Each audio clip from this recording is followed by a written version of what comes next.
If dating apps worked, fewer people would be using them. Instead, every year more people install them, and every year more people are single. The company has no structural reason to fix this. As it turns out, the company is part of the reason for it. There is a moment every dating app dreads.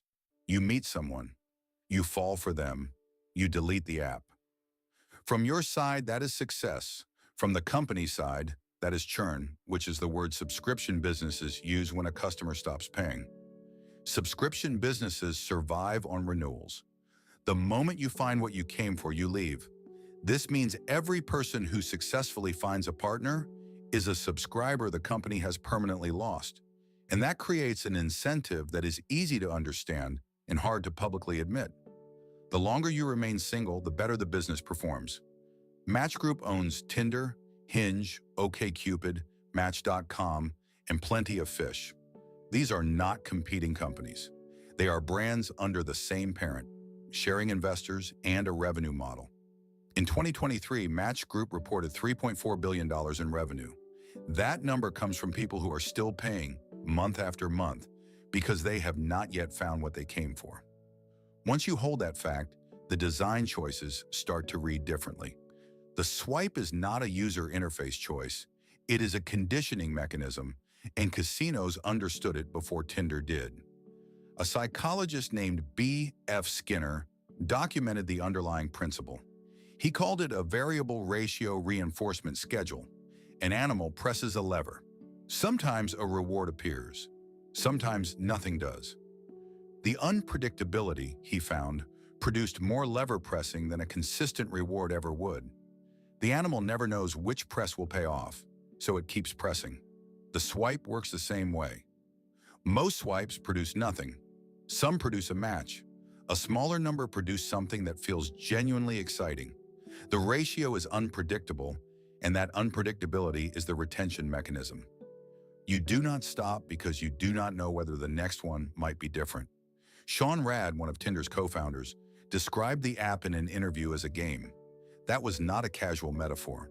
It was a description of how the product was designed to feel. Play is another word for hard to put down. Tinder's matching algorithm had a name, and the company published it themselves in a blog post in 2019. They called it an ELO score, a ranking method borrowed from competitive chess where it is used to measure relative player strength.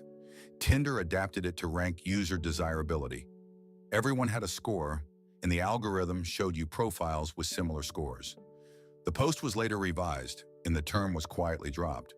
But while it was live, it revealed something the company had not intended to make explicit. The system was not showing you the best available matches. It was showing you the matches it calculated you were most likely to engage with. Those are two different optimization targets. A match who is clearly beyond your reach makes you feel discouraged and you log off. A match who holds no interest for you wastes your time and you leave anyway. The match that keeps you active is the one just close enough to feel possible and just far enough to keep you reaching. The algorithm is not finding you a partner. It is finding your engagement threshold and staying just above it. Hinge promises something different. Its marketing says the app is designed to be deleted. But Hinge is owned by Match Group, which acquired it fully in 2021. Its revenue model is identical. Every feature engineered to bring you back tomorrow is, by definition, a tool designed to keep you subscribed. We are about halfway through. So far, this has been about the incentive structure and the design.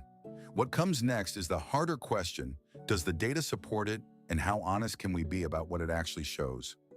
The global dating app market grew from roughly $2 billion in 2014 to close to $10 billion by 2023. In that same period, the share of adults who are single increased across nearly every country that tracks the data, including the United States, the United Kingdom, Germany, and Japan. The honest version of this argument is not that dating apps are causing people to stay single. Correlation is not causation, and there are more straightforward explanations. People are choosing to marry later. Economic pressures make forming a household harder. Cultural expectations around partnership have genuinely shifted.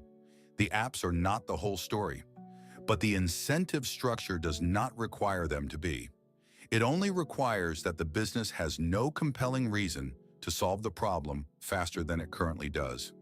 and the research suggests it is not solving it particularly well. Eli Finkel, a psychologist at Northwestern University, led a comprehensive review of the online dating literature in 2012. His team examined whether algorithmic matching produced more compatible long-term couples than other ways of meeting.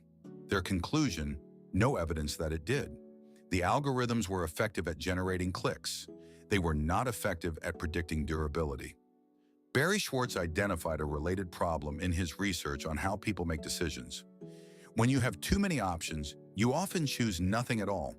And when you do choose, you spend the time afterward wondering whether something better was one swipe away. A dating app is built to ensure the pile never feels empty. That feature is also structurally the thing that makes it harder to commit to any single choice you do make. Match Group publishes annual reports. Those reports track revenue, subscriber count, and churn. Churn happens for two reasons. Some users give up and leave. Others find what they were looking for and leave. From the investor report's perspective, both look identical.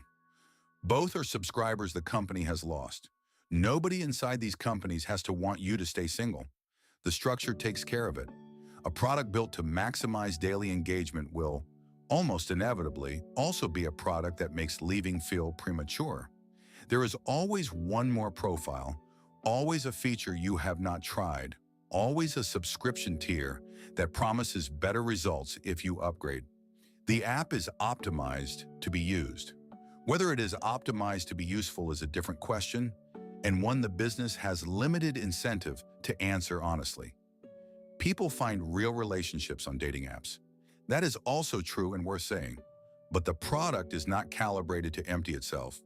It is calibrated to fill your evening, and then the next one, and the one after that. Knowing what a system is optimized for does not tell you what to do with it. It just means you are no longer operating inside an illusion about what the system is for. If you want to understand more systems built like this one, the next video is linked above. And if this is the kind of analysis you want more of, subscribing means you will not miss the next one.